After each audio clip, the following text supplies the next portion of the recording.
Okay, Jim Aaron here. I'm the instructor for junior writing the summer session. Dropping this video quickly up front. I have several other videos that you're going to be watching, but I just had a few. I watched them today, a few of them, and there's a few points I want to emphasize and bring up that'll help you a little bit here. In this class, we start fast for a good reason. The value in this class comes from the feedback you get from me reading your papers. And in order for me to have time to read your papers and comment on them and get them back to you, we can't leave it all till the end, because then I'd still be editing when the grades are due and you wouldn't have seen my edits. So unlike a lot of other courses where you work really hard at the end, this is a course where you work at the beginning more. I don't think it's a lot of work in this class. It's not designed to be a lot of work. I'm not trying to jam you up like that. I'm trying to give you a reasonable amount of work, enough writing to improve what you're doing. But I'm not here trying to kill you. It's not like a class where you have 30-page. You think like, oh, a writing class, I'll write like a 30-page paper, right? No, it's like an 8 or 9-page paper. We just bat it back and forth quite a bit, and the values in the edits. But in any event, picking a topic, so important. If you pick a topic that's too broad, it's going to hurt your paper. But how do you narrow it down? I'm here on the UMass Library page. I'm searching in Google Scholar. I have another video that goes into great detail on how to do this, but I just want to point out to you, I'm searching, although you probably can't read it, U.S. racial bias and the death penalty on Google Scholar again. I'm looking for articles that concern that topic, but that topic, for the purpose of this course, is too broad. You want to be able to narrow it down, and how do you do that? Well, you can think of the topic. You have to use your intelligence to some extent, right? You could look at the role of juries in racial bias for the death penalty. The role of judges is a separate topic. How prosecutors decide who to prosecute, that's a separate topic. What do voters, what do the citizens think about the death penalty? People have studied this and its racial aspects and so on. Also, you will notice when you're on Google Scholar and you get a search result, on the first page very often you get other suggested or related searches.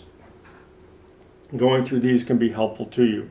I won't push the point any further. I will say that if you're having trouble getting your topic appropriately focused, I'll help you on email on that.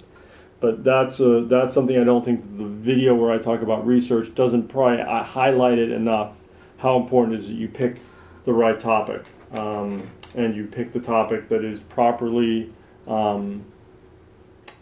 bounded for the purposes of this paper, not too wide but not too narrow.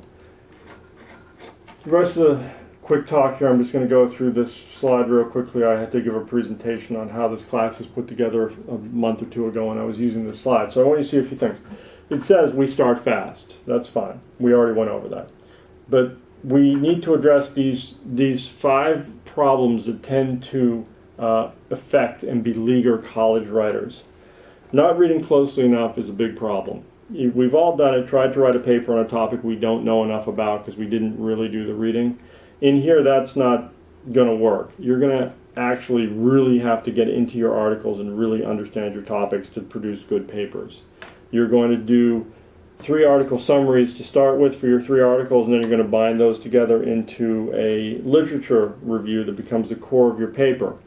So you're going to have to go through these articles pretty closely and really get an understanding of your topic. If you have trouble understanding your topic, I'll help you. We'll email, we'll figure something out. But not reading closely enough really harms people's results in writing. And it's so obvious, why should I have to say it? But a lot of people, it is kind of like, oh, I guess that is the problem with my writing. I just don't know what I'm writing about. Not paying enough attention to detail. I go on this again and again and again in this class.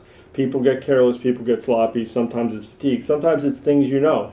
You might know perfectly well that it's with an apostrophe is a contraction of it is. It's not the possessive, right? So if I say it's Thursday, right, with an apostrophe, it is Thursday. You probably know that rule, but if you're tired, if you're fatigued, if you're going too fast, you could put an apostrophe in there, and spell check won't necessarily pick up on it. And then somebody who's smart reads your paper and says, this person doesn't pay attention to detail. That can be hurtful to your career. Not managing time well. I mentioned how you're going to do literature, you're going to do article summaries, feed into literature, and so on. This stepwise process, you read your articles, you take notes on your article. I encourage you to take notes on your article. You write your article summaries. The summaries then get fed into the literature review. The literature review gets polished a few times. that's the process you would go through if you had an unlimited time budget and you wanted every one of your papers to come out at the A level, right? That's something you're going to learn how to do here. And even just getting something done 24 hours ahead of the deadline so you can then sleep with it, sleep on it, and then look at it again with fresh eyes the next day, the day it's due in, makes a huge difference. Time management is critical for improving your writing. Not having an internal editor, that's the biggest push with this class now, is helping people to develop what I call an internal editor. Your other instructors have it, good writers have it. When they read mainly their own work, when they edit the things that they've written, they're looking at it on two different levels. They're taking the content out of it. They're trying to make sure that the content comes across, saying, how could I improve this at each step of the way? Is this the right word? Is that the right word? Do I need to move this sentence up or down? Is the paragraph in the right place? These things only come about when you have when you're reading on two separate tracks, the comprehension track and the actual analysis of the writing track. The best way to get that, or develop it, or calibrate it, if yours is not particularly calibrated, is I give you back edits, but I'm also going to strive in here to really give you back often videotaped analysis of your writing, or sections of your writing. And I'll probably take your writing, anonymize it, and read different people's sections back, and you follow along on the video then, and that should then implant in your mind how you need to develop that voice. And once you have that, your writing is going to improve just dramatically, almost overnight, once you have that voice in place. But it takes a little while to get it. It says not being with a blank there, if you can read it. That was just a tease for a later slide. And that one was not being a voracious enough and omnivorous enough reader of good stuff. That's the one I can't help you with. You have to make your decision.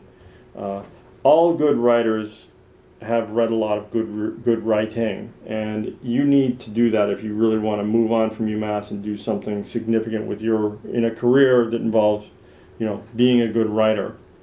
Be it law school for a lot of students, or just working in, somewhere in government, or consulting with politicians, whatever it is, or companies, whatever it is you're going to do. If you want people to be relying on your writing, you've got to be a good writer. And the most long-range plan for improving your writing, once you get past, making sure you read things closely enough, making sure you pay attention to detail, working the time budget properly, and having an internal editor, is how much good writing have you read? You can always read more. I read every day. I read a lot every day. I wish I could read more. I wish I had more time to read. It improves your thinking, and it improves your writing dramatically. And you have to, again, use the internal editor too when you're reading something two different levels. I'm getting the content out of it, and also looking at, did they do a good job, did they do a bad job, is there ambiguity here, is it clear? When you get to that stage, then you're playing the game at the level you need to be playing it at. So that's what you're going to get out of this class, and we will move forward from there. Watch the other videos, get on top of it, get your topic set up, get your articles set up right out of the gate. I'll help you with that if you need it. Most people are able to take care of it though, but don't feel bad if you want to check in for help. I'm happy to help. That's what I'm here to do. And we're off and running. All right, thanks.